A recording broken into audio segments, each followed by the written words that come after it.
Salam la famille, j'espère que tout le monde se porte bien. Aujourd'hui ñëwaat pour accomplir li nga xam ne moom leçon yi nga xam ne moo ñu fi présenté.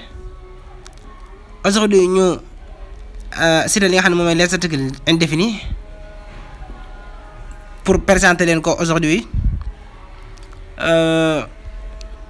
Les articles indéfinis bokk ci li ñu tuddee les déterminants yi nga xam ne mooy déterminer le nom defe naa leer nañ du aajo ay éclaircissement yu gudd.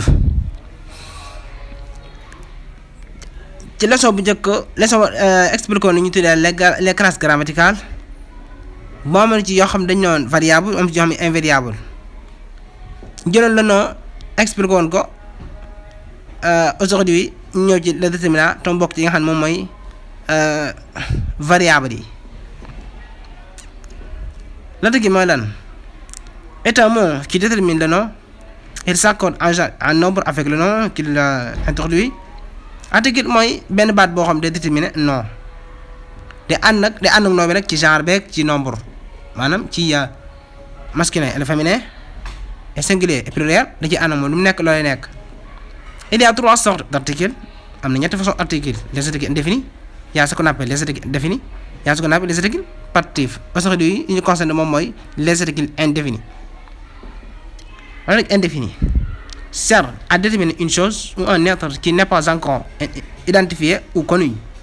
Article indéfini dañ koy jëfandikoo ci déterminer benn mbir fixer benn mbir wala benn être vivant mais benn jëmm shakhs personne boo xam ne ba léegi xamaguñ ko mooy kan.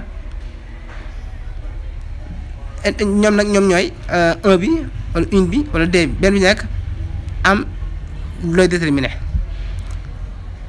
Un homme déjà loolu day wane kon masculin lay déterminer. Une solution day wane féminin. Des problèmes day wane ni pluriel n'importe. Les articles indéfinis. Un masculin singulier les àndal exemple un chauffeur passera vous prendre. Une féminin singulier la moom lay àndal exemple il y a une fille dans la rue kon une fille bi day wane ni féminin singulier di ànd ak pluriel. J'ai rencontré des amis de classe loolu leen des amis kon pluriel lay àndal loolu leer na. Remarque lorsque le nom est précédé d'un adjectif qualificatif au pluriel on emploie plutôt de que des. Fekkee nom bi dafa précédé li nga xam ne mooy benn adjectif qualificatif waaye ci pluriel kon bu waa de ni jëfandikoo waaye du jëfandikoo des. Exemple il y a des immeubles dans ce quartier am na ay immeuble wut ni immeuble di mel ay immeuble kese la wax kon foofu mën nañu wax des waaye fekk dafa ñëw immeuble bi am lu koy qualifier di ko melal muy am adjectif qualificatif benn grand exemple ci suuf il y a dañu naan de grands immeubles la moo tax ñu ne de te waxuñ de parce que lu ñuy wax benn adjectif qualifié moo ko précédé moo tax kon loolu lu mën a tenir compte la. Remarque bi à la forme négative on emploie de ou des apostrophes su fekkee forme négative bi de lañ jëfandikoo wala des apostrophes. Exemple nous avons un appartement am nañ benn appartement bu dee à la forme négative dañ naan nous n'avons pas d'appartement amuñ appartement kon doo foofu amuñ deux appartement waaye d'appartement ngay wax.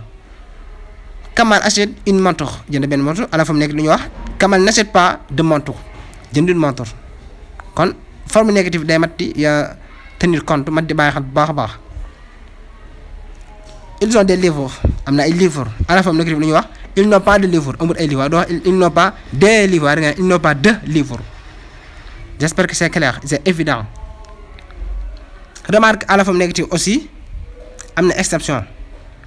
Il y a pas de changement avec le verbe être bu dee ci verbe être bi du am benn changement par rapport ak li weesu. C'est un ami ki benn xarit la ce n'est pas un ami ngay wax kon foofu doo wax ce n'est pas d'un waaw un ngay wax amul changement. Exercice dans l'extrait suivant ajoutez les déterminants indéfinis appropriés ci biir extrait bi dikk xool cases vides yi benn bu ci nekk déterminant indéfini ba mu convenable ba mu approprié ba mu dëppool nga dugal ko fa. J'espère que c'est clair. Voilà ñëw ci li nga xam ne moom mooy la correction d'exercice defe naa mi ne leer nañ il est joli ta figure te petit vert waaye li ci des dañu leen bàyyi ngeen yeggale ko ci seen farlu ak seen jom ngeen xamal ko seen bopp tiré ci ay leçons yoo xam ni ju mat di bàyyi xel la voilà notre volonté c'est de vous pousser de persévérance à cette chaîne là pour mieux améliorer votre niveau français la grammaire française en particulier waaye ni wax ngeen gën a abonné ci chaîne bi pour gën a amee li nga xam ne moom mooy seen niveau surtout voilà au revoir.